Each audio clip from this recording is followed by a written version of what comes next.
Hi there and welcome to Good Enough Scenery, and you may have seen the video on my YouTube channel where I took a simple printout like this, carved over all the lines and turned it into this pretty decent looking thing. The best thing of all of this is done without measuring a single thing. This is, however, not a video about how to make that ruin. That ruin video has already been done. This is about how to use the planner to make the templates in the first place. So if you don't know what I'm talking about, then it's this. This is available to buy on my Patreon, which is patreon.com/goodenough-scenery, and it is the modular medieval ruin designer. Now, before you do anything else with this, I want you to come on, press file, and click on make a copy, and that will just make an exact copy of the whole thing, and that means that there's no chance of you losing anything whatsoever at any point. So always start by getting into a fresh document. From there, let me introduce you to the different types of elements that are available. So for the first bunch of pages are different size walls. So these are the kind of base plates, if you want, from which you're going to work from. You've got some in a 1 by 2 centimeter brick and one in a 0.5 centimeter by 1 centimeter brick. So these are going to be the very basic structure. So let's choose one of these that we're going to go for. Let's go for this one here. Now we are going to copy this, which you can do with Control C, or just right click and then press copy. Then we're going to go down right to the very end, and we're going to click add page, and we are going to paste that there. And that's all you're going to be doing with all of these elements. You're going to be copying them and you're going to be pasting them. It's that easy. So let me introduce you to more of the elements before we carry on and then decide what we're going to do exactly. After the brick patterns, you've got these angled overlays. Now, if you want to have a slant on a roof, or you want to have a point on the roof, then you've got all of these of different angles. I'll use some of these in a minute to show you how to use them. You've also got these decorative strips, which are in 5, 10, 15, 20, and 25 centimeter lengths to match the wall widths. The same with diamond and dogtooth strips as well. And you've got chamfers and crenellations to, if you want to make a castle type thing. So nice and simple, just stick those on top. You've got simple doors, which are just like uprights and lintels, and then you're going to moving into the archways, which are different lengths, different heights. Some have got a kind of prominent keystone, some of them are double, some of them are triples, and these aren't just stretched versions of the same thing. They are all line weighted so that they are exactly the same line weight. You can obviously drag them bigger and smaller, but the line weight will change with that, and I didn't want that to be the case with what I was doing. So yeah, these have been individually drawn and scaled. So you've then got simple windows, you've got some circular windows, you've got some semicircular windows, you've got slit windows if you're for arches, and you've got just a very, very basic tiny window for maybe for a house.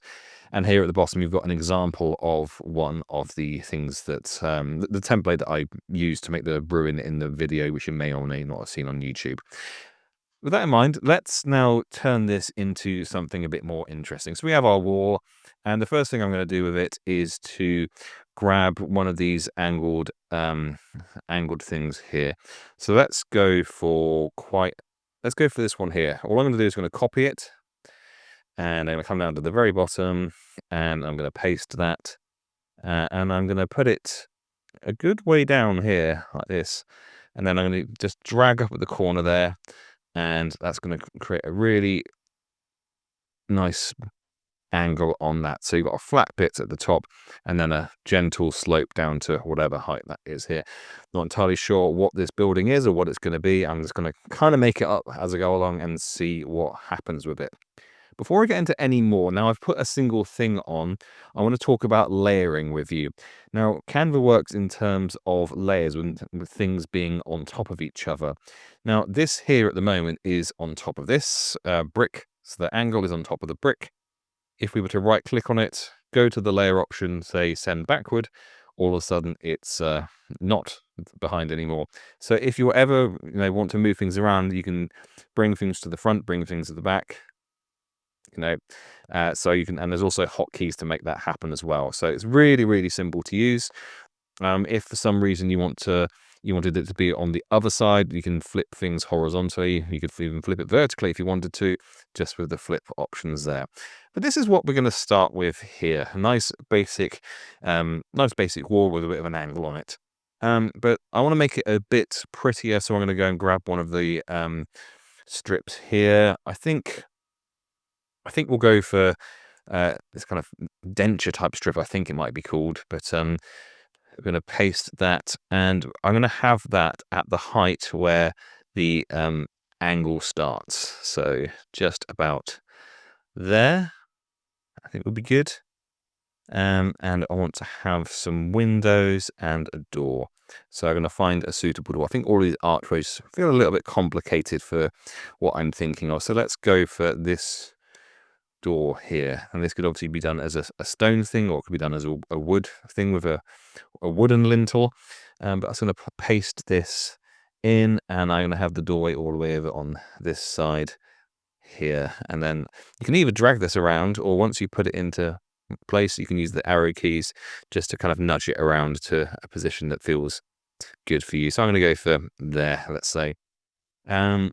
I think some really, really simple windows. I'm not sure what this building is exactly, but I feel like it would have pretty simple windows. So I'm going to drag one of these to here at about, probably a little bit higher than that, about there. Let's paste in another one, and this will auto align, or not auto align, it will snap to certain alignments like that. And let's put a third one in as well.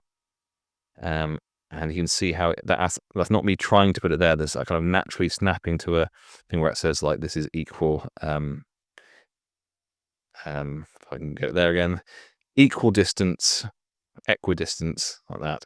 So all of those are the same distance apart. That looks pretty decent. And let's make something a little bit more fancy. And let's just say that at the top there we have a semicircular window.